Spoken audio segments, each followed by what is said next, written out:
This week on Producing Producer, we are going to profile Jerry Bruckheimer. How's it going, Jerry? Thanks, Miles. I appreciate it. Quite good, thank you.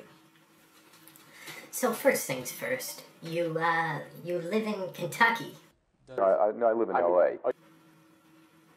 You have a farm in L.A. I have a farm in Kentucky. Oh, so you live in Kentucky and L.A.? No, I live in L.A. Okay. What's more important to you, your family, health, kids, or movies? I love movies. I love going to movies. I love making movies. I love creating things. You get a glow from when you take something that is an idea, and then you got, sometimes years later, you're watching an audience. So tell me, Jerry, what are the basis? Give me a rundown, actually, of being a producer. Let's say a football team. We're not the owner. We work for the owner. The owner is the studio in this case. They supply the money. They buy the team. It's our job to get the best performance out of that team. Well, what's the first step in film producing? Can you give me an example? Well, the first step is always finding the material. Jerry. Like Coyote Ugly, which was an article in a magazine that we purchased and went on to make the picture about it.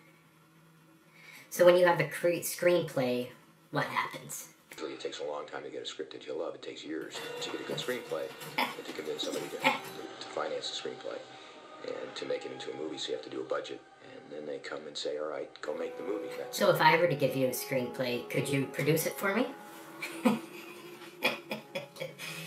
Usually it doesn't quite happen that way. Jerry. Usually it doesn't quite happen that way. Jerry. Usually it doesn't quite happen that way.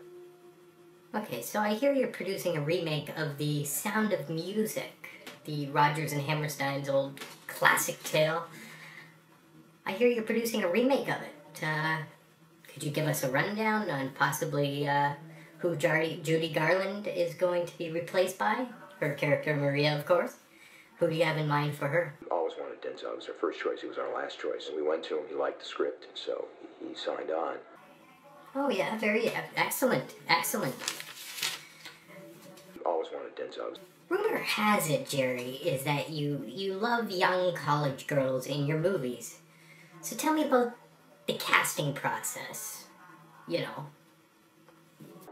It's a real thrill for me to pull some kid out of a casting call, and the next minute he becomes a superstar. I believe that anybody that shows up on the screen, anything that's in the purview of the audience, that's in that frame, is important.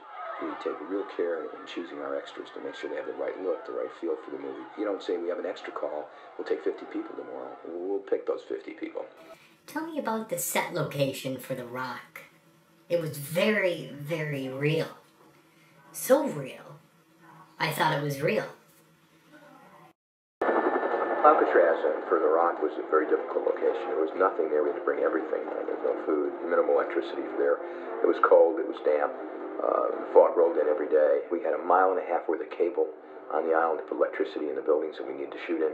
So we had an army over there. Tell me about the visual effects. Obviously, most of your movies are very epic-like and high in destruction and lots of special effects. Tell me about the process of that, what a producer must do.